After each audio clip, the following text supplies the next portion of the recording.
his 5th movie release this year. Ladies and gentlemen, please welcome the great and cool Liam Neeson.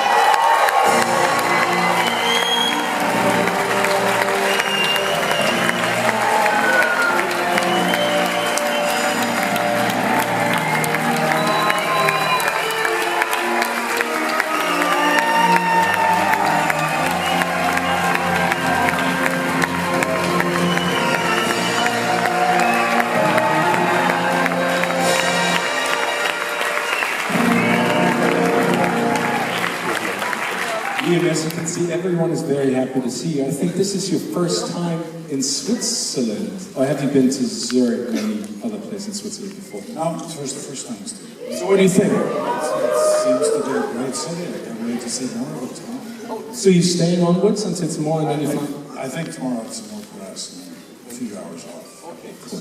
So if you see him riding on a bicycle, say hi. Be nice to him.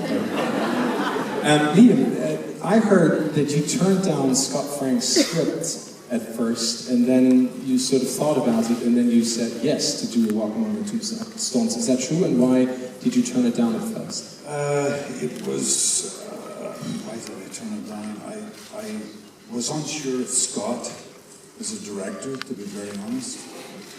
He's an A-list screenwriter, but he had only made 2 films, and I was a little bit unsure.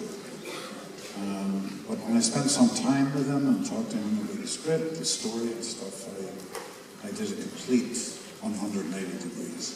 And it turned out great. And you said in a couple of interviews that as a kid you were inspired by movies with Robert Mitchum as Philip Marlowe and some other things. So now looking at your character in this movie, Matt Scudder, and for example Brian Mills in Taken, because they are a little bit like Robert Mitchum and the Philip Marlowe movies. Is that the dream come true for you, to be playing those when you loved them as a kid? Yeah, pretty much. I had a thing for Robert Mitchum. I couldn't... I was very attracted to that persona he had. He was a detective in those black and white films. And later on with Steve McQueen, I guess, in the 60s, and certainly Clint Eastwood in the Dirty Harry franchise. That's similar sort of quality. And you have the same quality as well. I mean, that's why we've been flooding into the movie theaters to see you. Liam, I heard that you did some research for Walk Among the Tombstones, and that you have a friend on the NYPD police force. What exactly did you do in preparing for this one? I have a couple of pals in the NYPD, and they, as well as telling me stories about tracking murderers and stuff like that, I also got access to certain files pertaining to the capture of a couple of serial killers. And I was very intrigued by the minutiae of detail that goes into tracking these people. Getting one little piece of evidence here, one little piece here, and maybe after 2 or 3 years, being able to put both of them together to see a pattern or a clue. That was thrilling. And did that help you in portraying Matt Scudder? Yeah, I think it did. Just the guy has a mind for detail. No matter how small it is, it's as important as the big detail.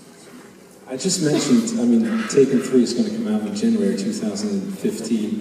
You've done Unknown, you've done Non-Stop, you've done the Taken series, you Walk Among the Tombstones, and it's really impressive how fit you are. I mean, you are the new action, not the new action star, but you are still a great action star since it started with Taken. How do you keep in shape? How do you stay in shape? I drink a lot of tea.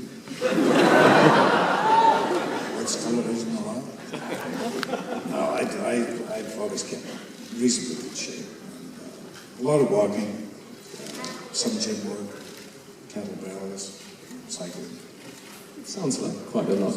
And the Lawrence Block novels basically are books, and Matt Scudder is in 17 books. So could this be the kickoff for a new franchise with you portraying Matt Scudder for the next 40 years?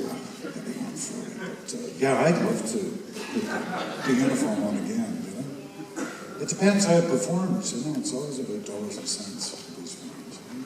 looking forward to all these new movies coming out with you. Thank you so much for being in Zurich. Ladies and gentlemen, the great Liam Neeson.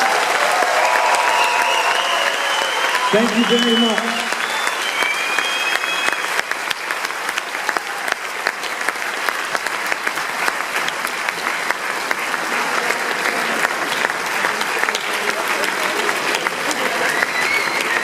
Ladies and gentlemen, what can I say?